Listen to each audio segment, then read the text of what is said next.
बिस्मिल्लाहिर्रहमानिर्रहीम अस्सलाम वालेकुम। वेलकम टू आवर चैनल क्या सीखा नाजरीन। आज हम आपसे बात करेंगे अबाउट NRO। अपोजिशन इत्तेहाद के हुकूमत मुखालिफ जलसे, NRO नहीं मिलेगा की बाज़ गश्त। जानिए इस शॉर्ट सी वीडियो में कि आखिर NRO है क्या, क्यों अपोजिशन इत्तेहाद हुकूमत से इसका मुतालबा कर रही है और उनको NRO मिलने के कौन कौन से फ़वाइद हासिल हो सकते हैं। तो इस शॉर्ट सी वीडियो में हम आपको मुकम्मल तफसील बताएंगे। तो शुरू करते हैं हम आज की इस वीडियो को।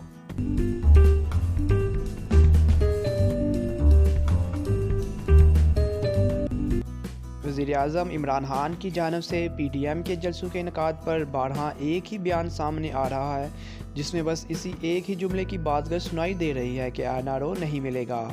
वज़ीर-ए-आज़म इमरान खान का कहना है कि पहले दिन से कहा था लूट मार करने वाले इकट्ठे हो जाएंगे, कुछ भी हो जाए अपोजिशन से मुखालफत नहीं होगी। दोस्तों जानते हैं NRO आखिर है क्या। NRO कौमी मुफाहमती आर्डीनेंस या नेशनल रिकॉन्सिलिएशन आर्डीनेंस एक सदारती आर्डीनेंस है जिसे साबिक फौजी सदर जनरल परवेज़ मुशर्रफ ने 5 अक्टूबर 2007 में जारी किया। इस सदारती आर्डीनेंस के ज़रिए इस वक्त के सदर मुमलकत ने कानून में तरमीम करते हुए इन तमाम मुकदमात को ख़त्म करने का ऐलान किया जो 1 जनवरी 1986 से लेकर 12 अक्टूबर 1999 के दरमियान सियासी बुनियादों पर दर्ज किए गए थे। इस आर्डीनेंस के नतीजे में 8000 से ज़ायद अफराद के खिलाफ बदअनवानी और दीगर संगीन जुराइम के मुकदमे ख़त्म कर दिए गए।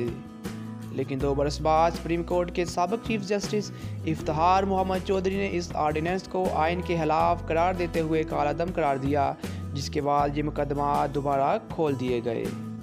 NRO से किस किसने फ़ायदा उठाया।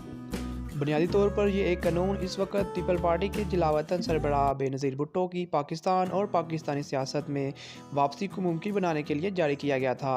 बेनज़ीर भुट्टो और इनकी जमात के दीगर सैकड़ों रहनुमाओं और कारकुनों, जिनमें इनके शोहर आसिफ अली ज़रदारी भी शामिल थे, के खिलाफ 1986 और 1999 के दरमियान ढेरों मुकदमात दर्ज किए गए थे।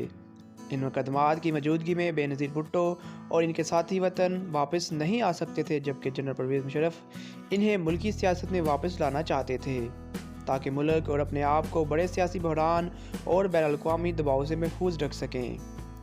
इस आर्डीनेंस के नतीजे में पीपल पार्टी और बाज़ दीगर सियासी जमायतों के रहनुमाओं और कारकुनों के अलावा बड़ी तादाद में सरकारी मुलाजमीन के खिलाफ मुकदमात खारिज कर दिए गए।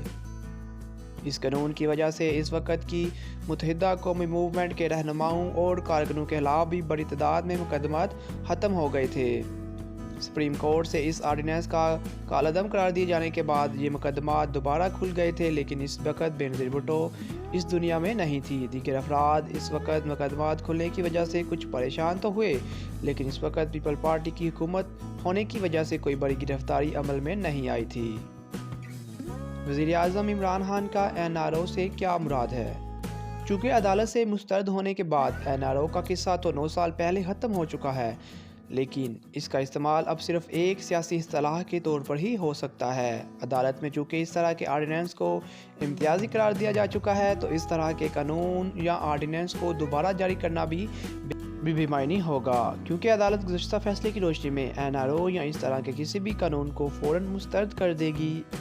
ऐसे में अगर वज़ीर-ए-आज़म इमरान खान बार बार ये कहते हैं कि NRO नहीं मिलेगा, तो इसका मतलब ये होता है कि वो सियासी मुखालिफिन के खिलाफ मुकदमात या तहकीकात को ख़त्म नहीं करेंगे।